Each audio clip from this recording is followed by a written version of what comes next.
Could you imagine if everybody in Barbados had to pay for health? Could you imagine if everybody in Barbados had to pay for education? Could you imagine if everybody in Barbados had to pay the kind of transport fares, bus fares, that would make the transport board profitable, as they say?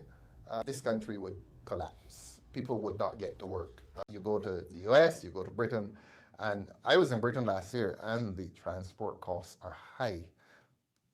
Perhaps because the transport authorities there operate on profit.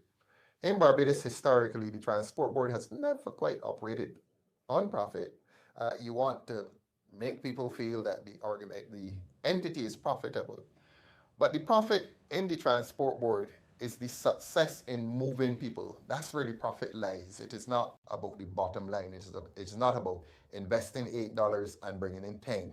The profit lies in being able to transport people to and from work. And that is the success of transport. Whether it is true or whether it is false, the public has an interest and a vested interest in knowing that there seems to be something which will alter public transport in Barbados. The person with the best eyes on this panel is Pedro Graves. He plays cricket every Saturday. He bats high in the order. Opener.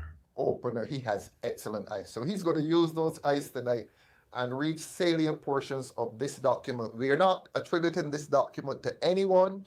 We are just saying this document is in circulation. We don't have a Freedom of Information Act, but you can be sure that when you come to DLP TV, we're going to give you information that is important, information that is vital to the success, the prosperity of this country. So is this a way that the government is taking this expense away off of the government purse and putting it on to the purse and the pockets of average Barbadians? Excellent. I am deeply concerned, comrade leader, and I'm hoping that this has been truly thought out, and I will investigate this with as much passion as I read it earlier. I want to interrupt you with a question before you come back to maintenance. Under this proposal, we don't know, will the transport authority fix the bus fares? And if they do, it means that the person who has bought into this bus, he doesn't have a lot of control over his profit margins, because the transport board probably was not doing it for financial profit. They were doing it as a service. If you hand it to the private sector, it's not a public service any longer. It's a business, profit oriented. So who fixes the fares? If the fares stay at $350, the gentleman is not Pedro, but you're a